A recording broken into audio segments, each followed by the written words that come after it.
और अब बात उत्तर प्रदेश के मुख्यमंत्री योगी आदित्यनाथ की, जिन्होंने कर्नाटक विधानसभा चुनाव के मद्देनजर बीजेपी प्रत्याशियों के लिए जमकर चुनाव प्रचार किया। तो वहीं कहीं रोड शो उन्होंने किया। तो इसी कड़ी में मुख्यमंत्री योगी आदित्यनाथ दक्षिण कर्नाटक के जिले मांड्या पहुंचे। यहाँ पर उन्होंने पहले रोड शो किया, इसके बाद गर्मी के बाद भी भारी संख्या में भारी भीड़ जुटी। रोड शो के बाद मुख्यमंत्री योगी ने जनसभा को भी संबोधित किया और कहा कि उत्तर प्रदेश और कर्नाटक का काफी पुराना रिश्ता है। यहाँ भगवान राम अयोध्या में हुए थे तो भगवान बजरंग बली का जन्म कर्नाटक में हुआ। मुख्यमंत्री योगी आदित्यनाथ ने कांग्रेस पर निशाना साधा। कहा कि आज कांग्रेस विकास की बात कर बड़े बड़े दावे करती है, लेकिन सब जानते हैं कि उनके विकास की हकीकत क्या थी।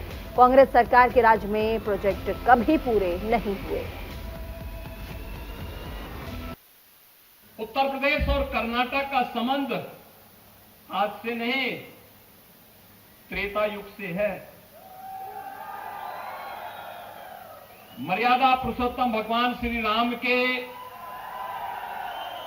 वनवास के सबसे अभिन्न सहयोगी के रूप में कोई मिला था तो बजरंग बली हनुमान जी मिले थे। इसी कर्नाटक की धरती में उनका जन्म हुआ।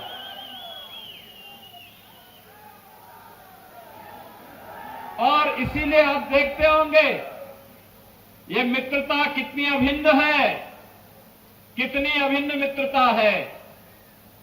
और ये भक्त और स्वामी का संबंध किस प्रकार से एक दूसरे से जुड़ा हुआ है। दुनिया में जहां कहीं भी भगवान राम का मंदिर होगा वहां हनुमान जी का मंदिर जरूर होगा। मित्रों, जब कर्नाटक की बात आती है तो वैश्विक मंच पर कर्नाटक ने आईटी के सेक्टर में जो धाग जमाई है, भारत की युवा प्रतिभाओं को दुनिया के अंदर कर्नाटक ने बेंगलुरु का उसका सबसे बड़े हब के रूप में स्थापित किया है। ये बेंगलुरु का आईटी के सबसे बड़े हब के रूप में स्थापित होना ये साबित करता है कि हमारे पास सामर्थ्य है, हमारे पास शक्ति है, हमारे पास सब कुछ है। लेकिन 2014 के पहले नेतृत्व नहीं था। 2014 में प्रधानमंत्री मोदी जी का नेतृत्व मिला। आज भारत की सामर्थ्य वैश्विक मंच पर दिखाई दे रही है। और इसीलिए आज आपने देखा होगा कांग्रेस विकास की बात करती है, विकास की बातें करती है, बड़े बड़े दावे करते हैं, लेकिन विकास की उसकी हकीकत क्या थी? पंचवर्षीय योजना, एक प्रोजेक्ट बनता था, एक पंचवर्षीय योजना लग जाती थी। अगली पंचवर्षीय योजना में उसका शिलान्यास होता था। तीसरी पंचवर्षीय योजना में कार्य आवंटन होता था।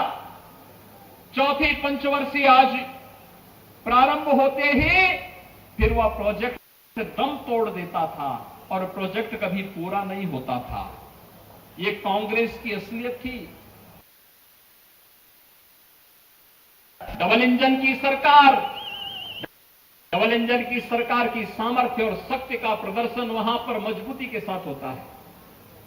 वहां पर सुरक्षा की गारंटी है, वहां पर समृद्धि की गारंटी है। नो कर्फ्यू, नो दंगा, और वहां पर है सब चंगा। पिछले 6 वर्ष में उत्तर प्रदेश के अंदर कोई दंगा नहीं हुआ, कोई कर्फ्यू नहीं लगा, विकास की स्पीड बढ़ी है। और मैं डबल इंजन की सरकार का भी अभिनंदन करूंगा कि पीएफआई जैसे संगठनों को बैन करके उसकी कमर को तोड़ने का कार्य भी कर्नाटक के अंदर हुआ है। आप सोचिए, एक और डबल इंजन की सरकार जो पीएफआई में बैन करती है, पीएफआई को बैन करती है, और दूसरी तरफ कांग्रेस जो पीएफआई को तुष्टीकरण करने का कार्य करती है, उन्हें धर्म के आधार पर रिजर्वेशन देने का कार्य करती है।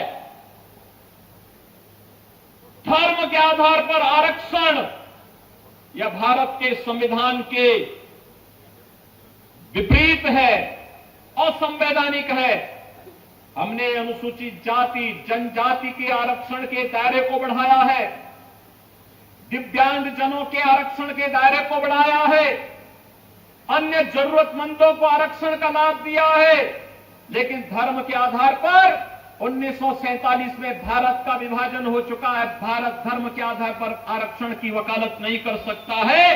अन्य विभाजन के लिए हम तैयार नहीं है, ये भारतीय जनता पार्टी का मानना है, क्योंकि हम सब मानते हैं एक भारत श्रेष्ठ भारत की परिकल्पना ही भारत को आगे बढ़ाएगी।